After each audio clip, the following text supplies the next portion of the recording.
Hello there and welcome to today's video. I think my cat ears are giving something away, aren't they? I thought that because quite a few of you liked the Halloween cats that I made this year, I would bring him back for Christmas. So today I'm going to show you how to make a little festive cat holding a gift. So let's go see how I make him.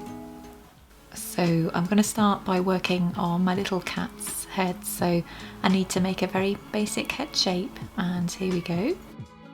And I'll pop in a couple of eye sockets with my medium-sized ball tool here, and pop in some eyeballs. And I'm going for white Polymer clay, but of course you can go for whatever colour. Perhaps some green would be nice actually for some cat eyes. And I'll pop in some pupils. And of course my cat needs a little nose, so I've got some pink clay here, so I'll pop that on like so. And with the same pink clay I'll pop on some cheeks. So now I can move on to the body, and I've got a very basic shape like so. And of course you can go for whatever shape you fancy, and I'd encourage you actually just to experiment with your own character design to make it look as different to mine as you can. It's all about keeping your work unique to you, isn't it? I'll add a tiny drop of liquid Fimo and attach the head to the body. So to make my cat look a little more festive, I want him to be holding a Christmas gift, so I've got some really lovely glittery Fimo effects here. So just going to make a very basic cube shape with my fingers and then refine it with my blaze cutting tool here. So I'm going to go around each of the sides,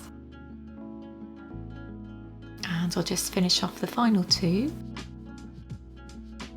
And now I've got a lovely little cube shape.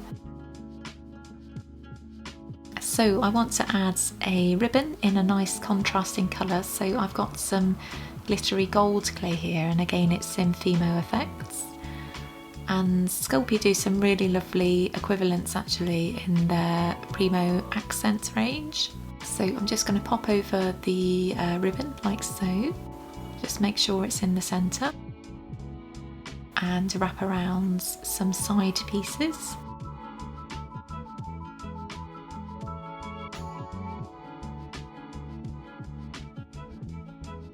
And once it's in situ, I can then press that down. And just on the other side as well. And I want to make a little bow. So I'm just cutting in at an angle, and I can then bend this over to create a curve. And of course I need two of those. And I need a little attachment piece really, so I'll pop that over the top. And again, once it's in situ, I can press down.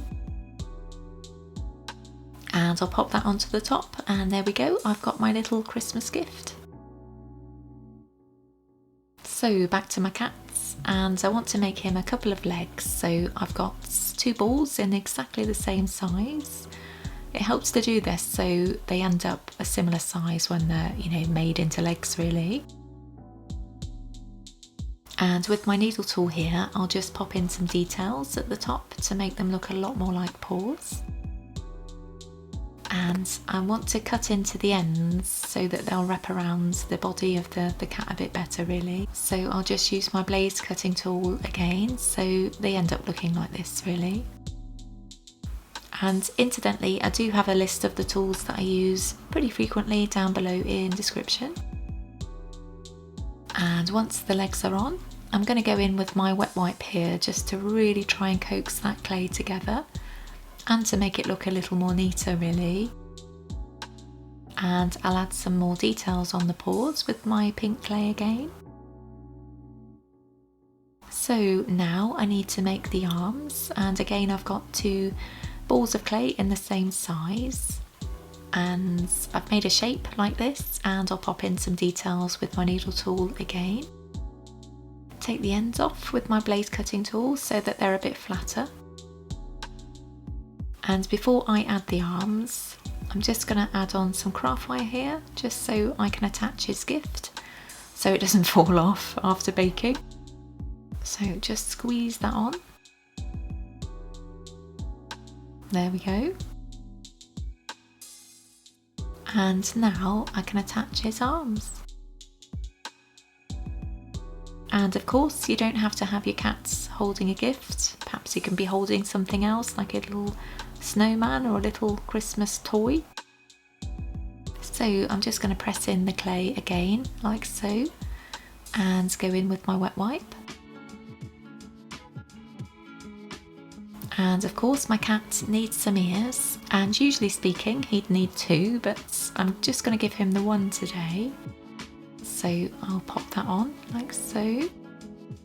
And once it's in place, because I did reposition it, I'll just use my wet wipe again.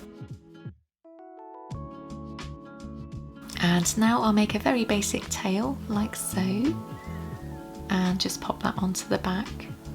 And I'm keeping it kind of flush to his body so that, you know, it doesn't fall off during or after baking.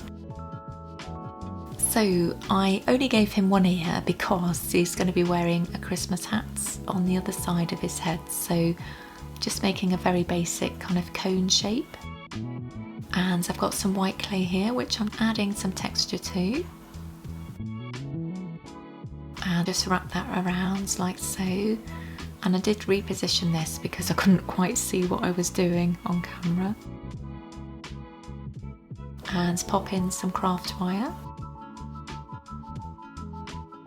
And just attach that like so.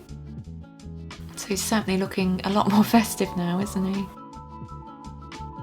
So I thought he could do with a little collar because of course he's a domesticated cat. So I'm going to twist some clay together, and I'm using the red glitter clay and some whites, and just wrap that around his little neck.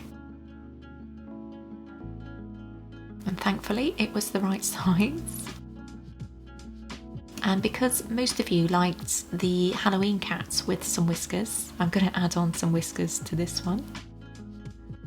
And it's pretty thin craft wire in black. So that's 3 on one side, and I'll do the same on the other. And there we go, my little cat is all done and ready to bake. And at this point you'll need to refer to your own brand of Polymer Clay's baking instructions. And here he is, all done, all ready for Christmas.